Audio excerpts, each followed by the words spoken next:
Very few people were trying to bring together these two big sets of issues, two big debates. The one about political change, democratization, democracy support, and the other climate change and how to respond to climate change. And there's a gap there that perhaps it is worth trying to see if there are connections in very complex ways that are sometimes direct but often indirect, and sometimes the effects are not immediate and obvious but maybe play out over a longer period of time.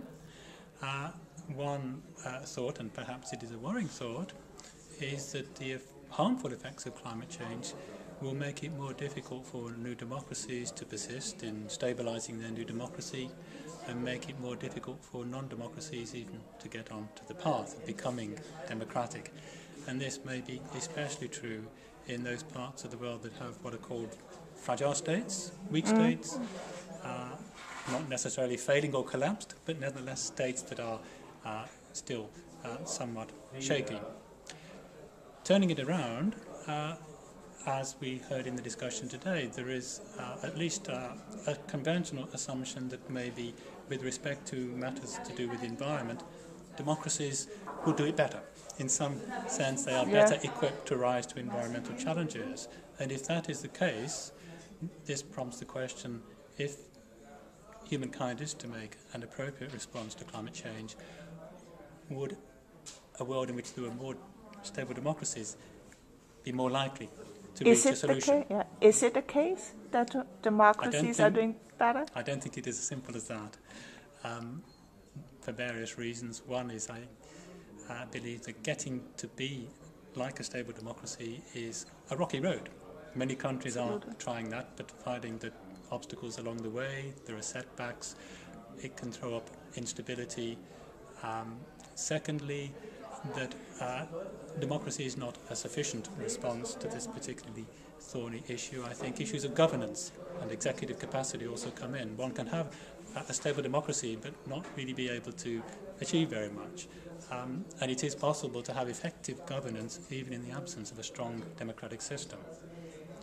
So I think there are other political variables in the mix before we can put together a profile, if you like, of the right political criteria that will produce solutions to these problems that are themselves very different.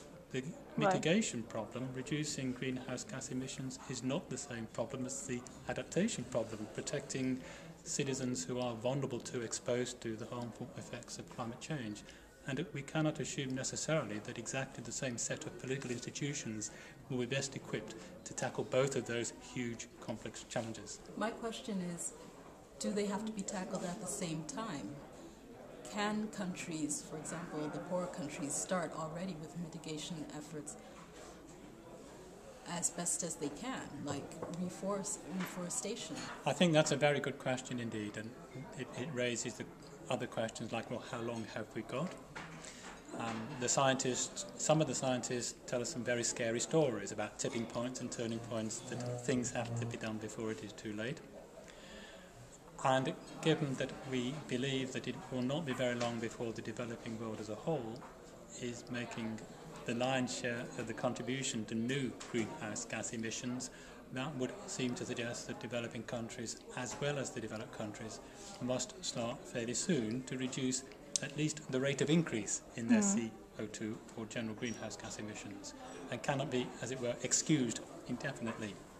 For some of them, the adaptation issue is here and now already, as we heard in the conversation this morning. People on the ground, poor people, vulnerable people, and it's often women in particular, are suffering the consequences of a changing climate and of severe weather events. There is no time to be lost in trying to facilitate, assist, support people in the affected communities to cope with what is happening before their very eyes. Most of the countries are asking for monetary contributions in order to be able to do something. Do you think that these mitigation efforts cannot be done without the financial support of the industrialized nations? I think we're getting here into the deep waters of international politics, and I think that the richer world has to be seen to be shouldering maybe a disproportionate share of the burden in order to get everybody on side. After all, as we know, the richer countries are responsible for where we are now in terms of the historically accumulated levels of CO2 in the atmosphere, and so it is only right that they recognise that they have a special responsibility in that respect, and that they are specially endowed in terms of their wealth to help others who are less well endowed make their contribution to the problem. I think it is gradually, that message has gradually been getting through, but it has, I think at Copenhagen there were moves made in the right direction in terms of international commitments to create funding to enable adaptation as well as mitigation efforts to grow in parts of the developing world. But I don't think we're there yet. I think promises are made, but as we know, there is often then a little bit of a slip before those promises are implemented or deliverable. And I think, as one could have anticipated in advance, when the stakes are up, when dollars are mentioned, money is on the table, then you get into another level of debate about, well, will that money be spent effectively and efficiently? Haven't we been there before? Starting to get cold feet.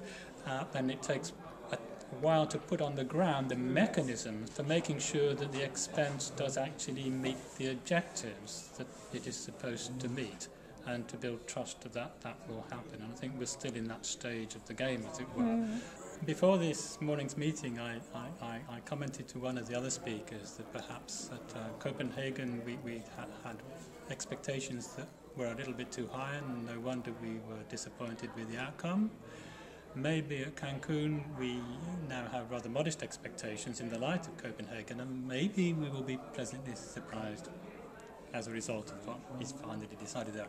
I actually doubt that that will be the case. I think maybe we need another couple, 3 more years.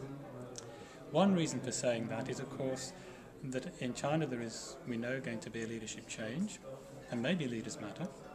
We do know that President Obama is struggling a little bit at the moment in terms of domestic politics. If he has the good fortune to be re-elected for a second term, then it is normal for US presidents in the second term to be able to do things that perhaps they couldn't risk doing during their first term in office. And so maybe just a few years down the line there will be a bit more political freedom for key players in the game to rise to the challenge. I'm not entirely confident it will happen, but it may be that there will be more space and opportunity, and especially if, as a result of Cancun and lack of progress, we see the clock ticking still further, and especially if the scientists, as they have a tendency to do, keep coming along with ever more alarming predictions. And I think as our knowledge increases, as we close down on the errors, if you will, in climate science, dispel some of the doubts, counter some of the skeptics, one would like to think that human beings, being quite rational, will increasingly see the urgency of taking action, and that if we can't have yet another Copenhagen or yet another Cancun, that whatever city is privileged to hold the next one, I'm not sure which one it is, there will be even more sense of urgency, as well as maybe more political opportunity to do the business. Right now, no, but remember, we're coming off the back of an economic and financial crisis, if you will. I know Germany is coming out in very good shape, but that is not true of some other countries. A country very close to my own, Ireland, is in terrible situation right now.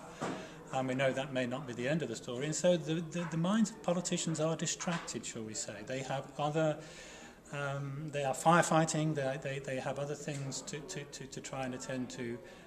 And so it is understandable why perhaps responding to climate change has slipped on the political agenda. We can only hope that once the current financial and economic problems have been managed out of the way, shall we say, that then we can revisit the agenda and place climate change a bit higher up. Again, I'm not saying that that is likely.